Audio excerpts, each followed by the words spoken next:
اعوذ باللہ من الشیطان الرجیم بسم اللہ الرحمن الرحیم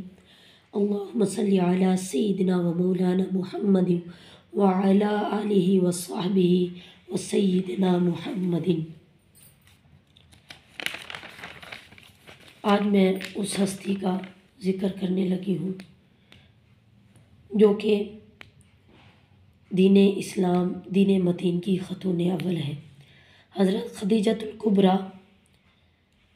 کے ذریعے اللہ تعالیٰ نے دین کو بہت تقویت عطا فرمائی، اور آقا دو جہاں صلی اللہ تعالیٰ علیہ وسلم کے لیے جس طرح ام المومنین ملکۃ العرب حضرت خدیجۃ الکبریٰ رضی اللہ تعالیٰ عنہما جو کہ اسلام کی تاریخ میں خاتون اول ہیں،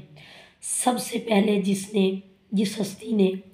حضور کریم صلی اللہ علیہ وسلم پر ایمان لانے کا شرف حاصل کیا وہ حضرت خدیجۃ الکبریٰ رضی اللہ تعالیٰ عنہما ہیں۔ حضور کریم صلی اللہ تعالیٰ علیہ وسلم کے ساتھ نکاح کا رشتہ قائم ہوتے ہی حضرت خدیجۃ الکبریٰ رضی اللہ تعالیٰ عنہما نے اپنا سارا کا سارا مال حضور کریم رؤوف الرحیم صلی اللہ تعالیٰ علیہ وسلم کے قدموں میں ڈھیر کر دیا، لا کر آقا کے قدموں میں ڈھیر کر دیتی ہیں، اور آقا علیہ الصلوۃ والسلام نے اس مال کو غربا میں، یتیموں میں، مساکین اور عاملین میں اور بے یار و مددگار ضرورت مندوں اور حاجت مندوں میں تقسیم کر دیا۔ حضرت خدیجۃ الکبریٰ کے مال کے ذریعے اللہ نے بہت فائدہ پہنچایا انسانیت کو۔ حضور کریم صلی اللہ تعالیٰ علیہ وسلم کے کام کاج اور پھر آقا دو جہاں صلی اللہ تعالیٰ علیہ وسلم کی جو دلداری، حضور کریم صلی اللہ علیہ وسلم کی دلجوئی، حضور کریم صلی اللہ تعالیٰ علیہ وسلم کی رفاقت کا حق اور وفا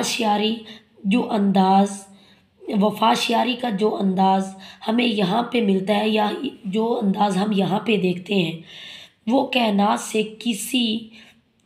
میں کسی طرح سے بھی ہمیں یہ انداز نہیں ملتا۔ حضرت خدیجۃ الکبریٰ جس طرح سے آقا کی دلجوئی کی ہے، حضور کریم صلی اللہ تعالیٰ علیہ وسلم کے لیے ایثار کیا ہے، حضور پر اپنا سب کچھ قربان کیا، اور ہر مشکل سے مشکل معاملے میں اس طرح کھڑی ہوئی کہ حضور کریم صلی اللہ تعالیٰ علیہ وسلم کا بوجھ انہوں نے اپنے کندھوں پر لیا اور حضور کریم صلی اللہ تعالیٰ علیہ وسلم کی دلجوئی کی، اور حضور کریم رؤوف الرحیم صلی اللہ تعالیٰ علیہ وسلم کے لیے اس کے دل میں جو محبت کے جذبات رکھے گئے، اور حضور کریم صلی اللہ تعالیٰ علیہ وسلم کے قلب اطہر میں ان کے لیے جو جذبات رکھے گئے، حضرت عائشہ صدیقہ رضی اللہ تعالیٰ عنہ فرماتی ہیں مجھے حضور کریم صلی اللہ تعالیٰ علیہ وسلم کی ازواج میں سے کبھی کسی پر غیرت نہیں آتی تھی سوائے حضرت خدیجۃ الکبریٰ رضی اللہ تعالیٰ عنہ کے، کہ حضرت خدیجۃ الکبریٰ کا ذکر آپ صلی اللہ تعالیٰ علیہ وسلم اکثر کیا کرتے تھے۔ جب کبھی حضور کریم صلی اللہ تعالیٰ علیہ وسلم کوئی جانور ذبح کرتے تو آپ صلی اللہ تعالیٰ علیہ وسلم گوشت کے ٹکڑے کرتے اور ان ٹکڑوں کو حضرت خدیجۃ الکبریٰ رضی اللہ تعالیٰ عنہ کی سہیلیوں کے گھر بھجواتے تاکہ حضرت خدیجۃ الکبریٰ کی روح کو آسودگی ملے۔ ام المومنین عائشہ صدیقہ فرماتی ہیں کہ ان کا ذکر ایک مرتبہ حضور کریم صلی اللہ تعالیٰ علیہ وسلم ان کا ذکر فرما رہے تھے، اور جب بھی حضور کریم صلی اللہ تعالیٰ علیہ وسلم حضرت خدیجۃ الکبریٰ رضی اللہ تعالیٰ عنہما کا ذکر فرماتے، ان کی ثنا کرتے تو بہت اچھے انداز سے کرتے۔ تو ایک دن مجھ سے نہ رہا گیا، میرا جو تعلق حضور کریم صلی اللہ تعالیٰ علیہ وسلم سے تھا، تو میں نے کہا حضور آپ اس قریش کی اس بوڑھی خاتون کا ذکر اس قدر کرتے ہیں، اس کو چھوڑ کیوں نہیں دیتے، وہ اس قدر بوڑھی تھی۔ تو حضور کریم صلی اللہ تعالیٰ علیہ وسلم نے فرمایا کہ عائشہ مجھے جب سارے مکہ والوں نے انکار کیا تھا جب میرا، تو تب خدیجۃ الکبریٰ نے میرا ساتھ دیا تھا اور انہوں نے تب میرا اقرار کیا تھا۔ تو حضرت خدیجۃ الکبریٰ رضی اللہ تعالیٰ عنہ کہا کہ یا رسول اللہ اس سے بہت بہتر ازواج آپ کو مل چکی ہیں، تو اب ان کا ذکر کیوں کرتے ہیں؟ تو حضور کریم صلی اللہ تعالیٰ علیہ وسلم نے فرمایا اللہ نے مجھے ان سے 6 اولادیں عطا فرمائی،